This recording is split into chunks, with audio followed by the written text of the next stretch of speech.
மொழி சிதைந்து அழிந்தால் அந்த இனம் அடையாளம் தெரியாமல் அழிந்து போகும்.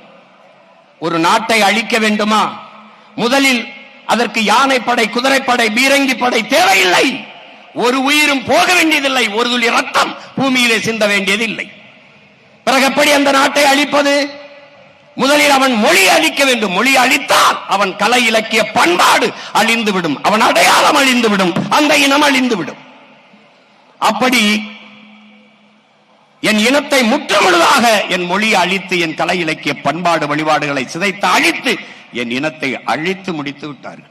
தமிழன் நாட்டில் தமிழ் இல்லை, ஏட்டில் இல்லை, அதிகாரத்தில் இல்லை, ஆட்சியில் இல்லை, பேச்சு மொழியாக இல்லை, வழிபாட்டு மொழியாக இல்லை, பயன்பாட்டு மொழியாக, பண்பாட்டு மொழியாக எந்த இடத்திலும் என் தாய்மொழி இல்லை. தமிழ் பயிற்று மொழியாக இருந்தது, பிறகு அது பாடமொழியாக மாறியது, பிறகு அது விருப்ப மொழியாக மாறியது. எந்த தமிழனும் விரும்பவில்லை. என் தாய்மொழி கண்ணு முன்னாடி சிதைந்து அழிந்து போனது. மணக்க வரும் தென்றலிலே குளிராயில்லை, தோப்பில் நிழலாயில்லை, தனிப்பைதான் துன்பம். இது தமிழகத்தின் தமிழ் தெருவில் தமிழ்தான் இல்லை என்று வருந்தி பாடினான் நம் புரட்சி பாவலன்.